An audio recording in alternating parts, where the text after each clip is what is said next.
This story is about how a small African country competed with the world's superpowers in the quest to conquer the nuclear energy race. Back in the 60s, while most African countries were busy fighting for their independence, Ghana's first president, Kwame Nkrumah, was planning to make the country the hub for atomic energy and to change the entire continent's future. He wanted to make Ghana the center for African atomic energy discovery, a nuclear reactor research center, which was going to train scientists, nuclear energy production, and possibly to join the global atomic age. And this wasn't some fantasy in a playbook. There were blueprints. Soviet engineers were flown to Ghana, the Kwabenya Nuclear Reactor site. The country was getting ready to split some atoms. I know it sounds so good to be true, but here's the thing. All that I have said actually happened. And then, just as fast as it began, everything came to a halt. So in this video, we are going to look at how Kwame Nkrumah decided to solve Ghana's electricity challenge by tapping nuclear reactors and what really happened afterwards. Now let's get into it.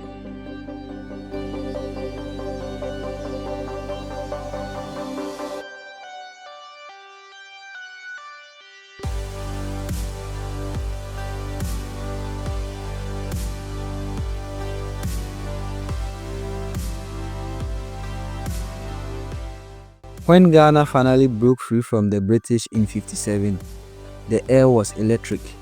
At long last, the battle has ended. Ghana, your beloved country, is free forever.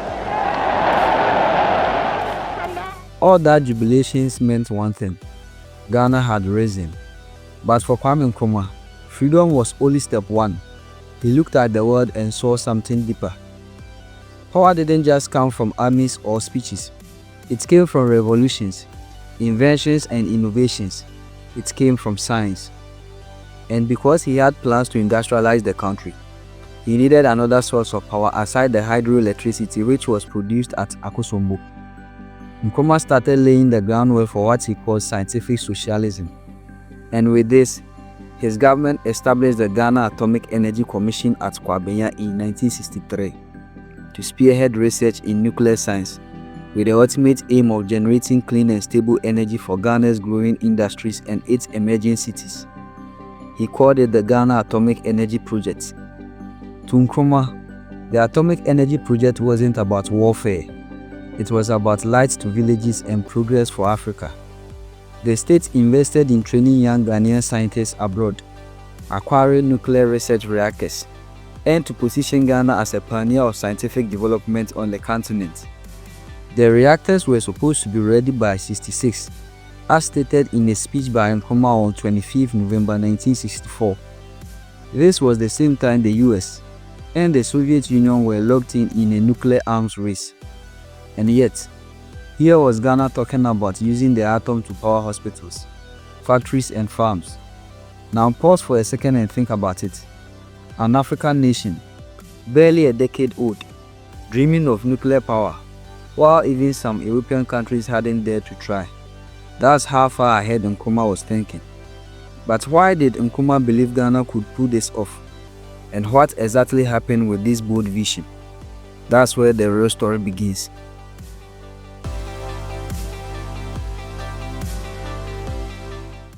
By January of 1966, Ghana's atomic dream was almost within reach. The land at Kwabenya was ready. Scientists had returned from training abroad, and a Soviet-backed nuclear reactor was just months away from arriving. For Nkrumah, this was the beginning of Africa's scientific revolution. Everything seemed ready. But here's the twist. Nkrumah was somebody who pursued independent policies. His call for African unity, his ties with the East during the Cold War, and his determination to use science for Africa's self-reliance made him an obstacle to Western geopolitical interest. We want, therefore, to develop our own community and an African personality. Others may feel that they have evolved the very best way of life, But we are not bound, like slavish imitators, to accept it as our mold. If we find the methods used by others are suitable to our social environment, we shall adopt or adapt them. If we find them unsuitable, we shall reject them. Fighters for African freedom, I appeal to you in the sacred name of Mother Africa to leave this conference resolved to rededicate yourselves to the task of forming among the political parties in your respective countries a broad united front based upon one common fundamental aim and object: the speedy liberation of your territories. Unfortunately for Ghana, in the 60s, the Cold War was strongly taking shape, and so to the United States and its allies, nuclear technology was basically associated with weapons and deterrence. So for them to see a small African nation led by a bold Pan-Africanist striving to master nuclear science outside of Western control was deeply threatening. But what they forgot was that Nkrumah sought a nuclear plant to power Ghana, while America built atomic weapons to dominate nations. And behind the scenes, Western intelligence agencies closely monitored Nkrumah's every move, worried that Ghana could become Moscow's atomic ally in Africa. And so, the US began to plan how to get rid of Nkrumah. So, in February 66, while Nkrumah was on a peace mission to Vietnam, a group of dissident soldiers staged a coup and overthrew his government. In the Cold War contest, his fall was more than local politics. Western nations, suspicious of his closeness with the Soviets, they quietly welcomed his removal. Within days, the new regime suspended his atomic program. Soviet experts were expelled. The research center at Kwabenya was abandoned.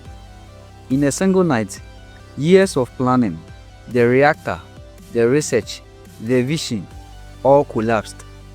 Decades after his overthrow and eventual death, the classified CIA documents and scholarly research confirms that the coup had strong Western fingerprints. And so, Ghana, once on the verge of joining the atomic age, was pushed back into the shadows of dependency. Now ask yourself this: what might Ghana look like today if Nkrumah had been allowed to finish what he started? Let me know in the comments.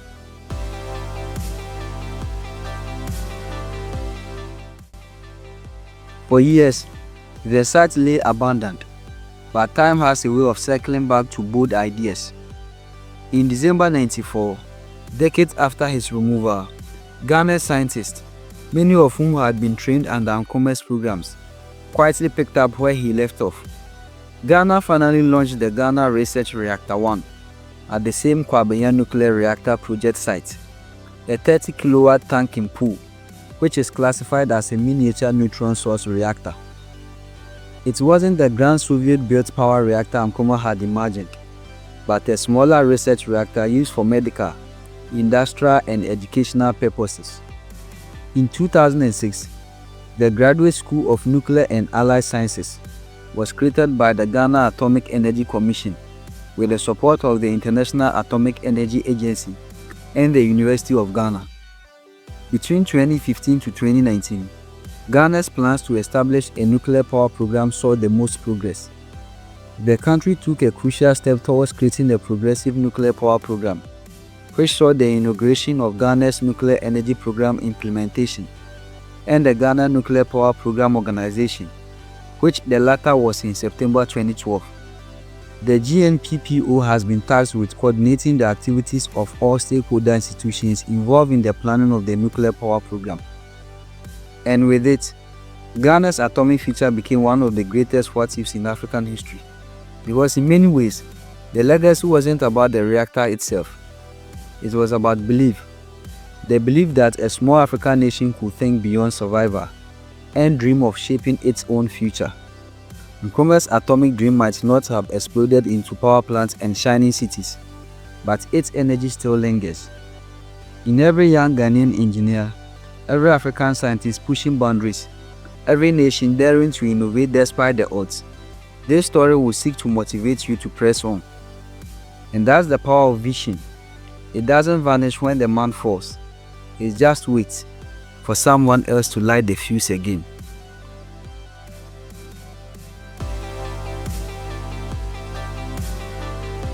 Kwame Nkrumah dreamed of a Ghana that would generate its own energy, forge its own technology, and think for itself. But in the world of the 60s, a world divided by the Cold War, where power was sharply divided, such dreams were dangerous. To the West, Nkrumah wasn't simply building a nuclear reactor, he was building independence, true independence, and that was far more threatening than any weapon. When the coup of February 24, 1966 overthrew him while he was on a peace mission to Hanoi, it didn't just end a presidency, it interrupted a vision. The nuclear project was halted, the scientists were reassigned. The promise of an African atomic age was quietly buried under the weight of geopolitics and fear. So what do you think? If Nkrumah had succeeded, where would Ghana and the whole of Africa be today? Share your thoughts in the comments. Now here's the catch. If Ghana could dream of splitting atoms in the 60s, what's stopping you from building something that shapes your life and the whole of Africa, and maybe the world? Before you click away, I want to thank you so much for watching, and please take a moment to like the video and subscribe for more stories of where Africa's untold stories come to light. This has been Abraham, and I'll see you in the next one.